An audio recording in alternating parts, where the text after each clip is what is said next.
This is Bliss Oasis. Change your thinking, change your life.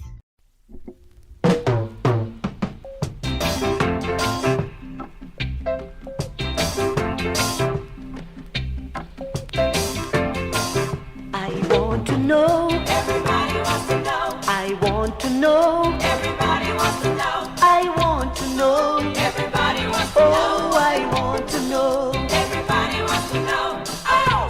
Who made the sun? Who made the moon? Who made the stars? Who made the earth? Who made the water? Who made the wind? Who made the planets of this universe? Yes, I believe I owe a lot of my success to God, obviously, and to my mom, who is the one who introduced me to poetry. I was about 9 or 10 at the time. So yeah, and I remember reading poetry, and my mom would get me these books, and I just read them, and I'd love the way the authors mixed their words, and it sounded like English, but it didn't sound like you're reading. It sounded like it felt like you are in the story yourself. So welcome, and this is Bliss Oasis Africa again for our podcasts. And this is Bliss Oasis. As you know, every time whenever we bring the program, we are going out there to bring you untold stories of everyday people. And I have a question. When did you start reading poetry? Or let me rephrase it. When did you think of writing a poem? How old were you? That's interesting. For some of us, we discover our talents much later in life. Sometimes we never discover until somebody else tells us, hey, the way you speak, the way you sing, you can be a poet. The way you write, you can be a poet. We don't discover it until too late. But then along comes somebody who discovered his talent when he's in grade 2. And here we are talking about Emmanuel. Emmanuel Kimathi, who is my guest today in Bliss Oasis Africa. Marete is only 13, and I couldn't believe it at first. I discovered Marete because a few friends of mine and myself are bringing out a compilation of poetry across the continent. And a relative of Marete, we are going to learn about very soon, who is also a poet, brought Marete, or rather brought Kimathi along, and wow, to my surprise, he is a great poet. But before we go on, let me introduce Emmanuel to this program. And Emmanuel, welcome and say hi to the listeners. Thank you, Mr. Patrick. Hello to everyone watching. As you've been told, I'm sure I'm Emmanuel Marete Kimathi, a young boy with an interest to share these multiple stories and the wonderful joy of poetry to the world. Yeah, thank you very much. Hearing about you and reading, because I've read 2 of your poems, because I'm actually editing them. And wow, I could not believe that this poem were done by a 13-year-old. I mean, so deep with meaning and message. And how did it all start? Can you give us a brief background of yourself? Yes, I believe I owe a lot of my success to God, obviously, and to my mom, who is the one who introduced me to poetry. I was about 9 or 10 at the time. So yeah, and I remember reading poetry, and my mom would get me these books, and I just read them, and I'd love the way the authors mixed their words, and it sounded like English, but it didn't sound like you're reading. It sounded like it felt like you are in the story yourself. So I used to look at the photos of all these authors, and I'd fantasize being at the back cover of a book and being written, Emmanuel wrote this book. And I'd carry these books around everywhere I go as a reminder, and it also kept pushing me to read more. And eventually this push became that I started fantasizing about so many stories in my head, and I decided, if for whom am I fantasizing if not for the world? And it is a gift to share. So yeah. Great. And you said earlier on, before the interview started, you told me that you're working on a manuscript. Have you done? Yes, I'm actually working on. Yes, I'm working on a manuscript. Yeah, I was hoping I want to have my own a small poetry anthology of my own by the end of the year. So how many poems have you collected? So far, I have 20 poems. 20 poems. Okay. Yes. So some of us who have written poems, I know 20 poems is not a joke. Because even Yes, writing one poem, sometimes even, those who are poets, yes, they have to sit down and put themselves in that atmosphere, that mindedness of putting the words, the feeling, the emotion, the imagination all together, rhythm and so yeah, on. yeah. At this juncture, people may want to know where do you school and what time when do you get time to write poetry and who, Uh, yes, apart from your mom, whom our viewers may still want to know who she is, but we're going to come to that. Who else? Okay, one, what time do you get to write the poetry? Secondly, among your friends or people around you, how do they see poetry, particularly your classmates and friends? yes. I school at the Master Seeds Preparatory School, Kitengela. And I think for time, I have a teacher of mine once told me, we don't have time, it is upon us to create time. So, whatever time I get, whatever the time for, you have to really sacrifice a lot of things, a lot of Mm. stuff. You may find fun activities like watching, excessive sleeping. So, it really requires a lot of sacrifice. And you also have sometimes to skip out on things that you enjoy doing, so that you have to so that you can prioritize this poetry and get enough time to read and also to write, because I believe you cannot be a writer without being a reader.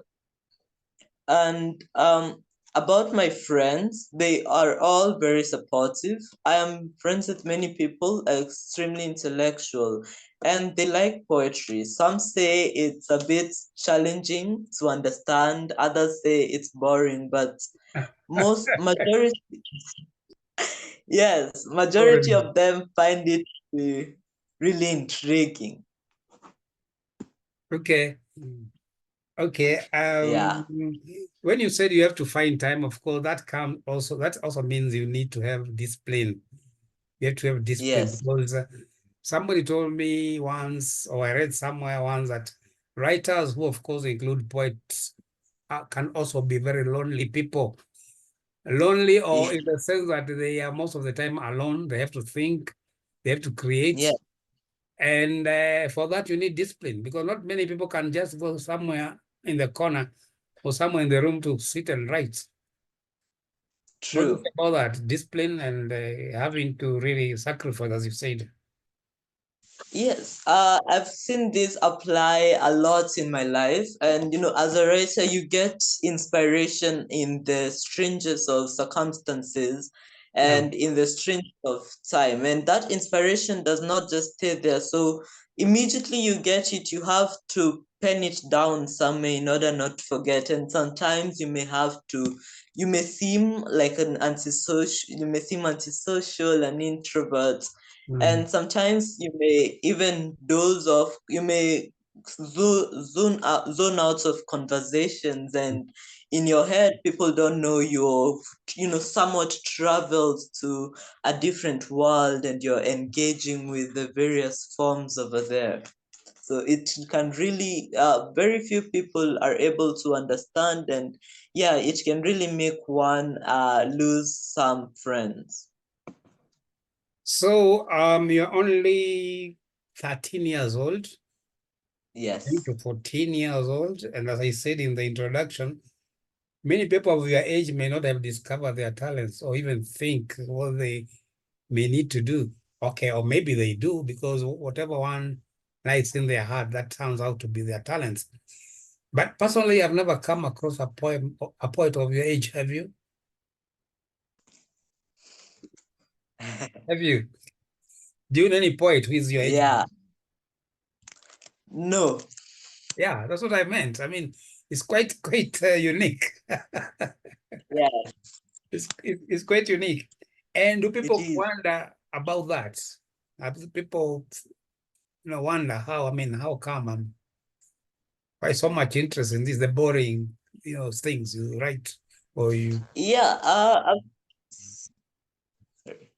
Yes, I've seen this a lot. I normally I live a very not secluded per se, but I don't talk a lot, so I'm very quiet. And sometimes you may hear people saying that you're too serious with life. Others may mistake it to be you're bored of their company, but you don't. As a writer, it may be really hard to explain to people what you're not bored of their company. You're just traveling to a different world. Yeah. And yeah, very few people do not understand, especially with seriousness. They believe, especially most of my peers, I hear some saying they let life decide.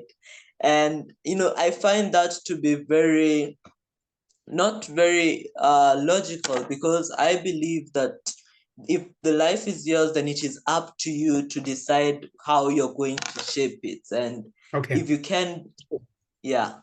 So where do you get your ideas from? Themes? What kind of themes do you write?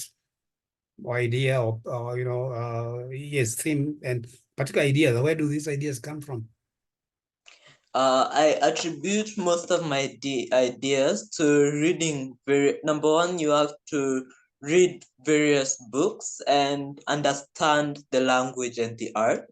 Okay. And then number two, the ideas for me, ideas just come out. You can be looking at a certain event. Even movies can help you come up with, different storylines, and then you have to find a way how to put them into writing and words. And Okay. yeah. Yeah, I agree. I agree on that, because I remember one of my viewers and other people know that I'm a writer. So there was a time when I was stuck with the beginning of a story. I already had the complete story, but I didn't know how to begin it. And watching one of the soap operas, I got an idea, and there you are. Watching TV or anything, any incident that come across, you can use it Any to propel yourself or as a launching pad or whatever you Yeah. want to do. So, your mother introduced you to poetry. Yes. What does your father think about poetry? My father has also played a very fundamental part in my writing career. Yeah. He is also a very intellectual literary critic, and he has supported me in various ways. He has also with unison with my mom, helped me, attain different books. And whatever I don't understand, I always find myself running to him. And he'd be very open to let me drink out of his vast knowledge, and Okay. he'd explain stuff in language that I would understand, and help me understand so many things. I really attribute my success and my knowledge to him too. Okay. Yes. Another question would be like, if, for example, it never happened, if your mother never introduced you to poetry, would you have discovered poetry? Uh, that's a difficult question to answer. I believe that eventually I would, but it wouldn't be as early as now, because my parents are great readers, and I find myself just walking through the study room, and they have so many books that I can pick out from. Very vast selection of, they get me very vast selection of children books and books that are up to my level. So I believe without them, yes, I would have discovered it, but it would have been so much later in Okay. life. Okay. Yeah. I also discovered earlier on before the interview that you are an only child. And Yes. how has this perhaps maybe affected you, maybe to be a bit of a thinker or alone? I don't know, but has it helped you in any way in the fact that Uh, you are now a poet? I mean, would you have been one if you had a lot of siblings around you? yes, I'm an only child, yes, but I wouldn't say that I've lived alone. I've had so many of my peers and my cousins and I are very, we have a very close bond. So most of the time, in our house or their house, we are never alone, like siblings or me alone. So we have always had that integration. But I also believe being an only child has attributed to my success in the fact that I do not have any ties of my siblings and all that, but I believe it's not that much of an investor in this poetry in the poetry world. Okay. And so you're working on a manuscript. How soon do we or can we hope to see the published book? The published book, we are on March, and I was hoping to publish it maybe by August or September. Well, that would be fantastic. Now, maybe Yes. you may tell us a bit about Jerusha Kananu Marete. Who is she to you? Jerusha Kananu Marete is my mom, and yeah, I've seen her win so many. I've seen her win awards and all that, and the reason I believe she's the biggest contributor alongside with my dad is that whenever she had these literally meetings, her and my dad, whenever they had any meeting to attend, this open selection, they would never leave me behind. So Okay. I'd go with them, then I'd see them sitting, in panels and judging people, telling people what's wrong with their poems, what's right, what they can change, and you'd always see your parents and be like, wow, I want to be like that one day. And then I remember one time when I was a child, not necessarily, I was 11 or 10, and my mom took me, there was a conference they were on a book launch, I think, or a book critique, and my mom was one of the panel members. So I'd go there with my mom, and then I'd take my seat, she'd go join the panel, and they'd start, discussing heavy topics on the book. And then I'd be like, like the book itself was big. I'd barely gone through it, and I would wonder how they would be quoting sentences, full paragraphs from the book without reading. And another thing, I'd listen to the words and be like, are you even speaking English? And so eventually, I think I realized that in order to like attain that level of intellect, one has to be a great reader, and one has to really invest a lot in reading and Yes. understanding. And that also made me very inquisitive with words that I do not understand, because I Okay. realized the only way of learning is asking. So yeah, that's Jerusha Kananu Your Marete, mother. and Mm. yeah, it's my mother and And a great. viewers of followers of this channel may remember a few months ago, almost about a year ago, we interviewed Jerusha Kananu Marete. She's also the author of the book Marry Me a Co-Wife, and we had a lot of fun about that. Apart from Yeah, Marry Me a Co-Wife, maybe you can remind us one any the other books she's written. Soldier, something. uh, There's not about a military man. yeah, it was Echoes of Military Souls. Yeah, Echoes of It. So maybe you can look around for the books and maybe enjoy the poetry. Yes, you told me you might want to recite a poem or two, and Yes. yes, and maybe perhaps this is the time maybe you could select one and read, then maybe we go for a break and then come back and recite another one, then we wind up. Okay. Yes. The poem is titled The Lonely Author. Sorry? The poem itself is titled The Lonely Author. The Lonely Author. Yes. Yes, we've been talking about loneliness here, so let's go out. Yes, go ahead. I shall.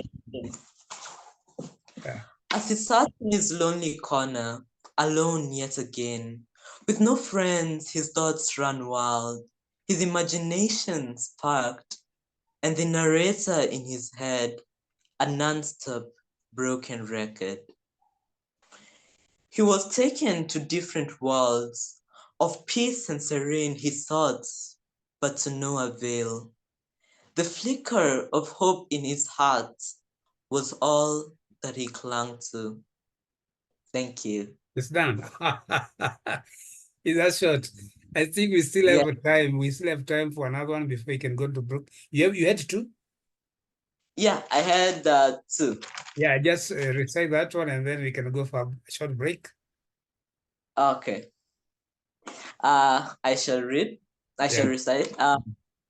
He had been an outcast far too long, though his friends tagged along, made him feel like he belonged. But this friendship would not last for long.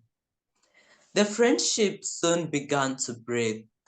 Groups of social standards were formed with various clusters that were meant only to divide.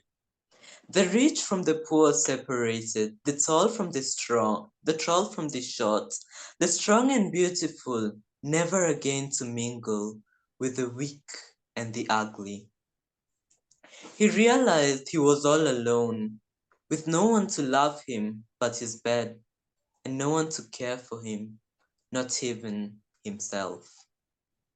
Thank you. Wow. And what was the title of that one? That one was Social Clusters. Social clusters. Yes, Yeah. we'll go for a short break. And when we come back, you'll kind of analyze both of them as we wind up Okay. the program. So, viewers, we'll be back in a minute so that we can continue and finally complete our talk with Emmanuel. Thank you.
So viewers, we are back again in our interview with Emmanuel, the 13-year-old poet, and the whole life is ahead of him. I don't know how many anthologies he's going to produce by the time he's of our age.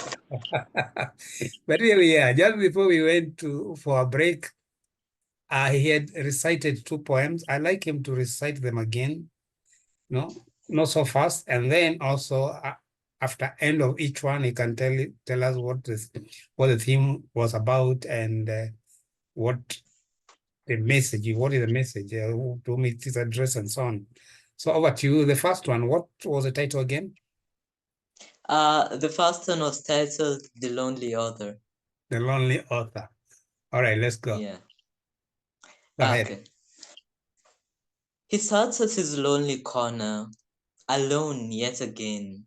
With no friends, his thoughts ran wild, his imagination sparked, and the narrator in his head a non-stop broken record. He was taken to different worlds, of peace and serene he sought to no avail. The flicker of hope in his heart was all he clung to. Yes. Right. So, Right on the lonely corner, the lonely author. Tell us about it. What's it all about? Is it about you? so this poem is about, the persona in this poem is, as the title directs, is a lonely person who's with a very wild imagination. His imagination is able to view the world and in different ways. So, but again, you see, he doesn't have friends. This is because he spends most of his time dedicated in these different worlds that he doesn't feel the need, to engage in this social cliches as some may put them. But again, he's also lonely because he feels that he doesn't have like anyone to talk to or to voice out his opinion to, or to tell about these magnificent experiences that he has in these different worlds of all the people he meets, the imaginative people he meets. So you find that people like these, most they end up penning their work.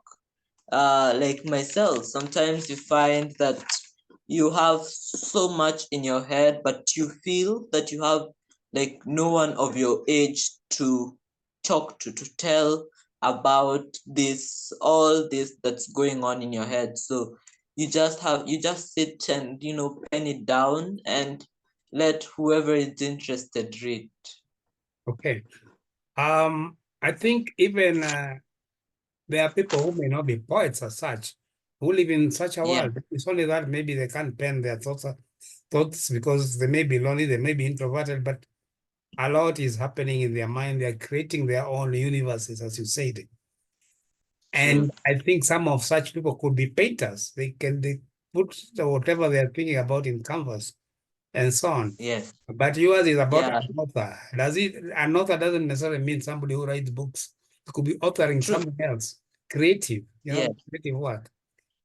And yeah, including yeah, musicians and all the actors and the film directors and all those. they produce what was in their head, what is in their mind. True. Yeah, and as we said earlier, writers can also be lonely because they spend a lot of time in their own world, bringing it outside through pen and paper or on their screen, on their laptops. Yes. Yeah, that's fine. That's great. So what is the second poem about then? I mean, read it again and then let's go through it. Yes, the second poem is titled Social Clusters. I shall recite. He had been an outcast far too long, though his friends tagged along and made him feel like he belonged, but this joy would not last for long. The friendship would soon break. The groups of social standards were formed with various clusters that were meant to divide. The rich from the poor separated, the tall from the short, the strong and beautiful, never to mingle with the weak and the ugly. He realized he was all alone, with no one to love him but his bed, and no one to care for him, not even himself. Wow, wow. Social clusters.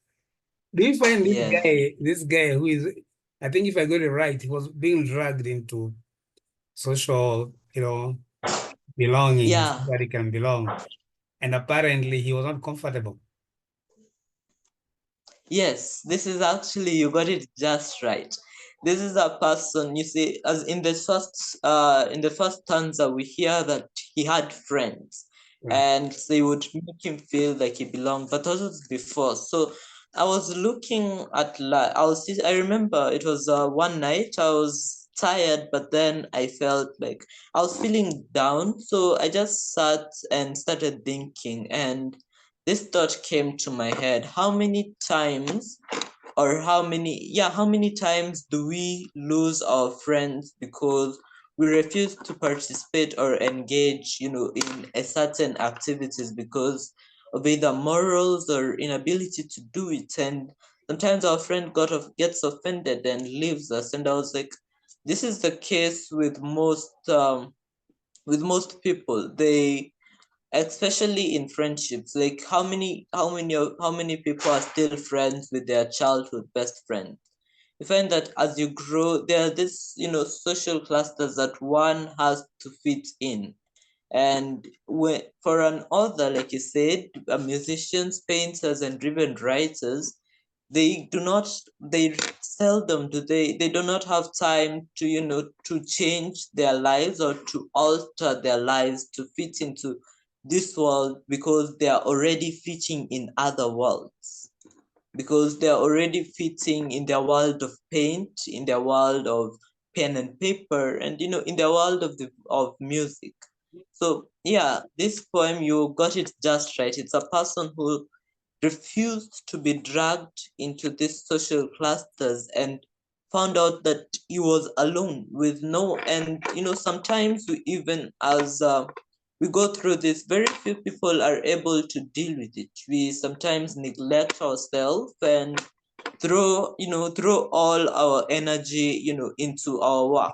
We Yeah. find that we rarely care for ourselves because we are so busy writing or painting or even creating films for trying to get the world inside our heads to the world. Yeah. And this is Yeah. perhaps giving an answer or a response to peer pressure, because Yes. people force themselves to fit even when they don't fit, because they don't want to be outcasts. They feel they have to True. belong, and then they end up belonging in the wrong places because they want to fit. Very Yeah, but this is a true. person who has said no, and they want to belong to themselves, to their cause, to what they want to do. Yes. Yeah, and the only place they can belong, of course, is either they are with themselves or with people of like mind. Maybe with Yes. other authors or musicians, they can get along and maybe share. But if you don't fit anywhere, you don't go there. Yes. Very Yeah, true. that's quite interesting. Apart from poetry, what else do you like to do out of school or classwork? Uh, One thing. I've very few things. Apart from poetry and reading, I like engage. I do not. Funny thing is that I do not engage in sports as much. Oh, Yeah. So I find myself most of my, other than talking to friends and all that, most of my time is spent on reading, and yeah, most of it is spent on reading. indoor games like chess, Scrabble. Yeah. Yeah. I also I play chess. Yeah, very good at it. Yeah, I read. I think I read. Okay, we are preparing an anthology, which we call global verses, and your poems, two of your poems will be there. And Yes. because we also publish the bios of the others, I think I remember reading in your bio that you also take part in, is it acting or scripting or something like that in school, Acting. school group? Oh, in school. In school, I do not engage in acting per se, but I am the school's head boy. Mhm. So yeah, I believe But that's what you read. there was something you said you participated in. I don't remember exactly what it was. Either for I the think it was, school, yeah, yeah, it was art. Yeah, there was a time I had participated in an art film. a film. Yes. What was it all about? Yeah, it was all about art. I don't remember it as vividly. It was a while back. Yeah, it was basically all about art, and I remember I'd made a mat with the map, a mat that resembled the map of Africa. Oh, I mean, the map of Kenya. Sorry. oh, oh, okay, okay. Yeah. So, writing poetry. You started as a very young person. Until when are you going to write poetry? Until when? Yeah. I believe uh, I believe I will I believe I'll write poetry, till death, if that's possible. I don't see myself retiring from poetry because it's more of an hobby than a profession, or A it's passion. more of an hobby than a responsibility. So it's where I voice my thoughts and Mm, my problems and my happiness. mm. That is where I channel most of my emotion to. So I believe I'll be in the poetry industry for a very, A very very long long time. time. I remember I don't remember the name of this author. I don't remember the name, but I think he was in 80s when he published what people thought would be his last book. And so he was asked by a journalist, what will he be doing next after this? He said, write another book. So there you are. It's only death Yeah, that do us part, as you say. yeah. Till death do us part. We are married to poetry and writing because it is us. Yes. It is you. Writing is you. Poetry is you. You can't do anything. I mean, you can do anything else, but it's a But passion. yeah, It's it's a a gift that passion. you came with, and you are given the gift to share. And the only way you can Yeah. share is by writing. Yes. Yeah. So thank you very Very much. true. I don't know whether you have any other message to or something to say or comment before we come Uh, close. We come close of the program. Yes, I think I would like to encourage my peers and anyone else who wants to engage in the arts world, or anyone who has a dream, but they feel that something is holding them back. It could be their age, it could be they feel that they do not have time. I think I just want to encourage them to try and follow their dreams, because at the end of the day, there is really nothing that one is losing. It's a risk that you take, but you get to find out that once you do it, you feel so fulfilled, or even once you begin to do it, especially if you feel that age is the one that is barring you, it's the barrier between you and accomplishing your dreams. I believe you should just go for whatever you want to go for.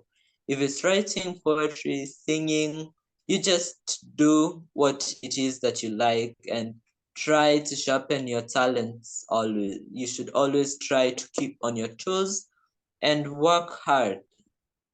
So Yeah. that's all I have to. Okay, thank you very much. You cannot lose by trying, because if you don't make it, at Yeah. least you have learned something. And Yes. age is no excuse, whether you are a young person or old person. There's no excuse. If you feel it's within you, Yes. just go out there and produce it. It could be art, it could be music, it could be politics, it could be anything, but it is pushing to come out. God put it there as a Yes. gift to share. and therefore go out and try it. And of course, you also talked about Yeah. peer pressure. You don't have to belong if you don't feel like you want to belong.